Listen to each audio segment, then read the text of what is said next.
mau tanya terkait tadi ya, Basyir wa Nadhir ya. Kebanyakan ayat itu kan Basyir wa Nadhir ya Ustaz. Tapi kalau di surat Hud itu kan Nadhir wa Basyir ya, di ayat 2 surat Hud. Apakah itu ada perbedaan Ustaz atau ada makna lain lebih mendalam? Ya, jazakumullah Ustaz. Assalamualaikum. Ya, itu namanya muktabal makom. Muktabal makom, bahwa sebuah ayat itu disesuaikan dengan momennya.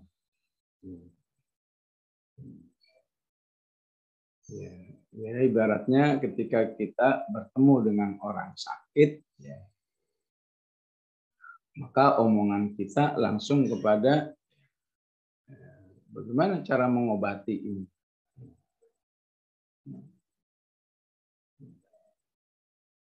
Baru kemudian ya, penjelasan-penjelasan yang sifatnya preventifnya. Tapi ketika ngomong sama orang sehat, kita langsung jelasin ya.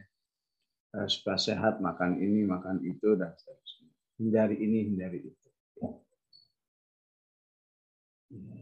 Jadi dalam dakwah memang ada kondisi-kondisi yang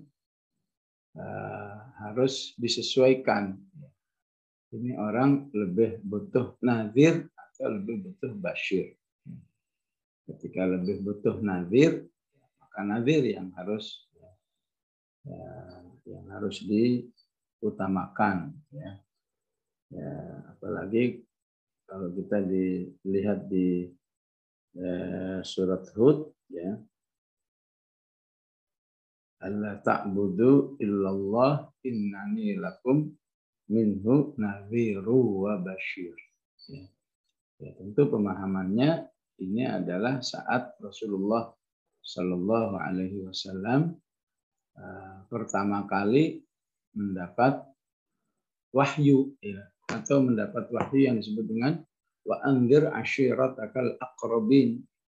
Maka Rasulullah mengumpulkan seluruh orang Quraisy, ya, yang setelah dikumpulkan penjelasannya adalah tentang nadhir, ya, tentang nadhir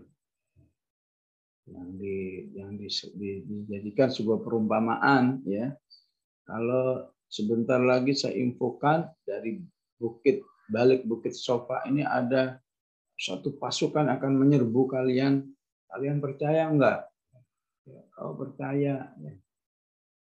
Ketahuilah bahwa saya telah diutus oleh Allah menyampaikan berbagai macam nazir. Ya. Maka dari situ ada yang percaya, ada yang enggak percaya, ada yang marah. Siapa yang marah? Abu Lahab. Kita ngumpul hanya untuk begini doang. Marah-marah. Akhirnya turun ayat tabat ya. Wa tab, ya. Dari situ ada nazir lagi. Saya sulana ron dzata lahab.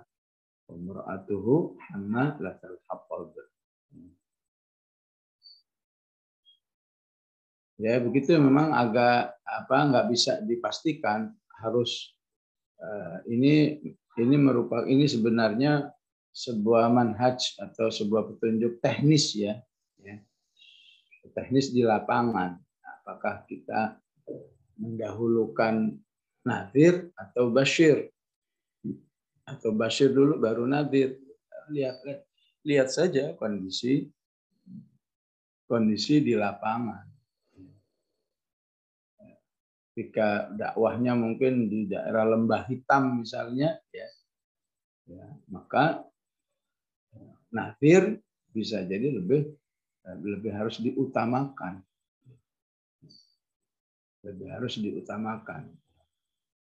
Ya, di Jakarta ini sebutlah, ya, kalau boleh saya sebut namanya, ada tokoh Lembah Hitam yang terkenal yang saat ini tobat dan menjadi soleh, misalnya Hercules misalnya.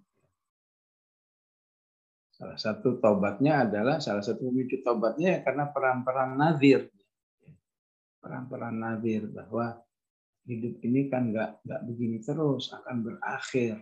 Ya. Gimana nanti kalau berakhirnya,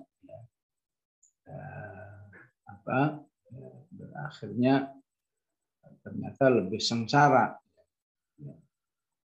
Ada juga salah satu dosen di UHAMKA misalnya, seorang muslimah dari tokoh Hindu di Bali. Masuk Islamnya karena nadir, karena perenungan dia terhadap bagaimana nasib manusia yang kalau mati kok dibakar gitu, apa yang akan terjadi?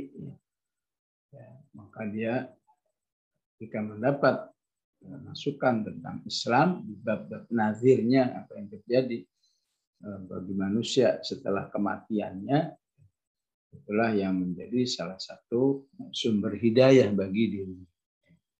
Baik, wallahu a'lam. Alhamdulillah. Jazakallah Ustadz atas jawabannya. Ada satu lagi nih Ustadz yang mau bertanya langsung, Ibu Haryati Rina. Silakan Ibu. Ya, jazakumullah kesempatannya. Assalamualaikum warahmatullahi wabarakatuh. Waalaikumsalam. Saya agak tergelitik dengan tadi penyampaian tentang menabung, Ustaz. Jadi menabung itu memang tidak boleh berlebihan sampai kemudian menghilangkan infak dan seterusnya. Tapi bagaimana dengan posisi saat ini yang memang sesuatu itu diwajibkan gitu, misalkan haji lah Ustaz ya. Haji itu kan wajib buat setiap muslim. Walaupun kita sudah punya nomor porsi, tapi kan ternyata kalau dilihat dari jadwal keberangkatan tuh sampai belasan tahun gitu. Nah, ikhtiar manusiawi yang bisa dilakukan kan nggak nunggu jatah itu gitu ya Ustaz. Tapi bisa dengan cara lain, tapi memang harganya luar biasa ya mahal. Nah, bagaimana dengan hal itu Ustaz? Apakah dibolehkan gitu, dan itu pasti lebih dari nisab gitu ya, karena kan harga per orang aja bisa ratusan juta kan gitu Ustaz. Karena mengejar yang wajib tadi Ustaz. Jazakallahu khair. Iya. Ya otomatis ya. Toh tidak akan menghabiskan semua harta. Yang diminta cuma 2,5. Ya. Dan itu apa istilahnya, kewajiban, menjadi kewajiban yang paling minimal dari sebuah tabungan itu adalah ya, zakatnya itu. Jadi ketika sudah dizakati, maka sudah tidak lagi menjadi tabungan yang tercela atau bahkan terancam. Karena di dalam kehidupan para ulama dalam hal ini memang sampai ada yang ekstrim ya, menurut kita, ada yang menurut kita enggak. Dalam arti apa? Dalam arti aslinya enggak ada nabung itu dalam Islam. Karena siapa yang menjamin diri Anda akan bisa panjang umurnya? Bagaimana lagi nabung setelah 2-3 tahun keburu habis aja. Akhirnya harta yang seharusnya bisa membahagiakan yang dikubur, akhirnya hanya membahagiakan ahli waris. Ya, tapi kita menggunakan pendapat yang pertengahan sajalah ya. Yaitu ya tetap nabung ya. Minimal apabila memang mencapai nisabnya ya dizakati, itu minimal ya.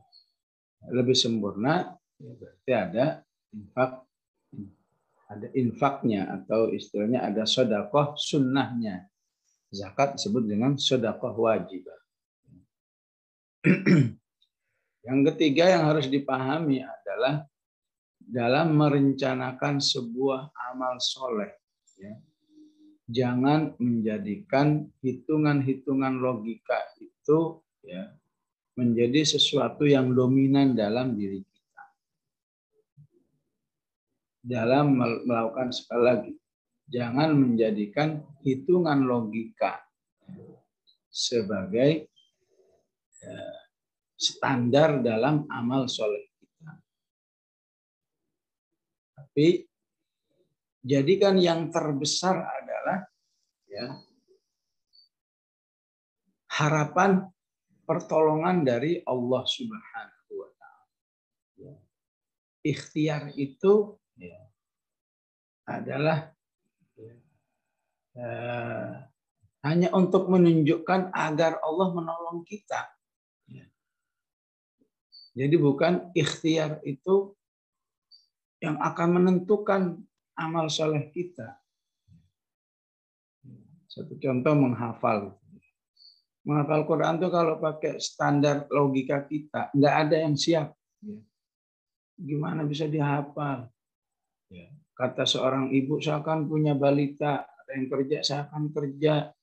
Kata yang sudah lanjut usia, saya akan lanjut usia. Kata yang remaja, saya akan masih sibuk. Semua ada alasan. Tapi ketika kita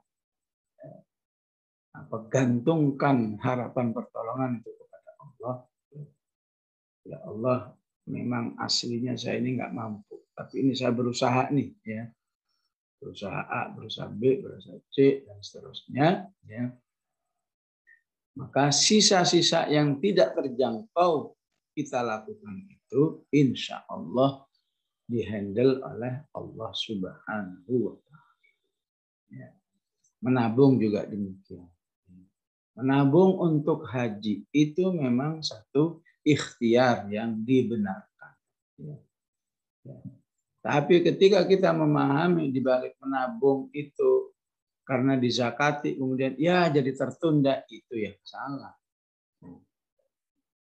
Karena takdir melaksanakan haji itu sepenuhnya di tangan Allah. Berapa banyak orang yang nggak perlu nabung, kalau mau berangkat aja. Ya, saya punya murid itu ya sering bantuin orang mijit, ya, mijit ini mijit itu. Satu saat ketemu pasien sambil ngobrol nanya, kamu udah haji belum? Belum. Ya udah tahun ini haji, berangkat. Hanya karena mijit. Ya tentu beda-beda takdir manusia satu orang. Kita atau bagi orang yang menabung, ya, mungkin punya satu harapan dengan nabung ini. Tapi jangan pernah berpikir ya, bahwa takdir bisa haji itu semata-mata karena nabung. Tapi ya, entah berapa persen. Apakah kita anggap kira-kira ikhtiar nabung ini punya peran 25%. Kira-kira ini 75% adalah pertolongan dari Allah Subhanahu wa Ta'ala. Nah, ini tujuannya agar jangan sampai membuat kita salah penilaian ketika memang tabungan ini ada sebuah kondisi yang mengharuskan dipakai untuk yang lebih dibutuhkan. Ya, sebagaimana kejadian-kejadian ya, udah nabung bertahun-tahun, tiba-tiba orang tuanya sakit, butuh dana pembiayaan. Ya. Kan pasti manusia, nah ini kalau dipakai nggak jadi haji. Padahalnya orang tua butuh. Maka kita harus yakin, insya Allah menolong orang tua, ya pasti Allah punya cara lain, ya. Pasti ketika saya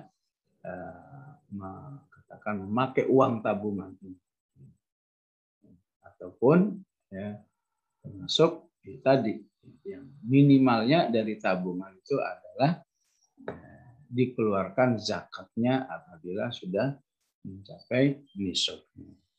Ya. Baik, cukup insya Allah ya. Langsung mohon izin saya tutup. Bismillahirrahmanirrahim. Alhamdulillahirabbil alamin. Allahumma shalli wa sallim ala sayyidina Muhammad wa ala ali sayyidina Muhammad. Allahumma ighfir lana wa liwalidina warhamhum kama rabbawna shighara. Allahumma arhamna bil Qur'an waj'alhu lana imaman wa nuran wa hudan wa rahmah. Allahumma dzakkirna minhu ma nusina wa 'allimna minhu ma jahilna warzuqna tilawatahu ana al-laili wa ana an-nahar bi rahmatika ya arhamar rahimin. Sallallahu ala sayyidina Muhammad wa ala alihi wa sahbihi. wasallam. Alhamdulillahirabbil alamin. Wassalamualaikum warahmatullahi wabarakatuh.